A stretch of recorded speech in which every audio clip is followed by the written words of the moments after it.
Problems వల్ల, ఇప్పుడు జరిగే ఇన్సిడెంట్స్‌ల వల్ల భయపడుతున్నారు.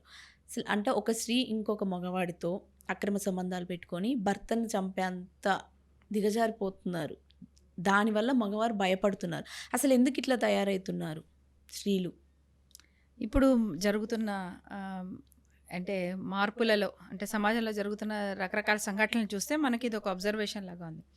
కానీ ఈ ప్రశ్న అడిగే ప్రతి వారికి నేను చెప్పే సమాధానం, నేను మొదట ఏమడుగుతున్నానంటే, మన దేశంలో పర్టిక్యులర్‌గా మన దేశంలో స్త్రీలు ఎన్ని సంవత్సరాలుగా, ఎన్ని దశాబ్దాలుగా వరకట్న వేధింపుల వల్ల చనిపోతున్నారు. కిరోసిన్ పోసి, పెట్రోల్ పోసి వాళ్ళని కాల్చి చంపేశారు.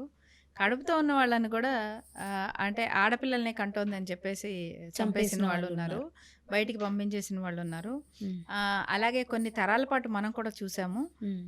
ఇక్కడ భార్య ఉన్నా కూడా ఆ సందులో ఇంకొక స్త్రీనో లేకపోతే క్యాంపుల పేరుతో వేరే ఊళ్ళెళ్తే అక్కడ మరొకరితో సంబంధాలు పెట్టుకోవడము చూసిన మగవాళ్ళని మనం చూస్తున్నాము.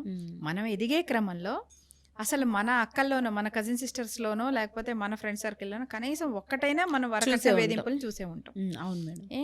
మన పిన్నులో, పెద్దమ్మలో, మన అమ్మమ్మల వరకు కూడా ఎలక్కర్లా. మన పిన్నులో, పెద్దమ్మలో మనకు తెలిసిన ఆంటీస్ అని పిలిచే ఆ ఏజ్ గ్రూప్‌లోనో ఖచ్చితంగా మగవాడు రోజు కొట్టడము, అనుమానంతో కొట్టడము, బయటికి కూడా వెళ్ళనివ్వకపోవడము, రకరకాల వేధింపులు, గృహహింసకి గురి చేస్తున్నా కూడా స్త్రీ కామ్‌గా కాపురం చేసుకోవడం చూసాం.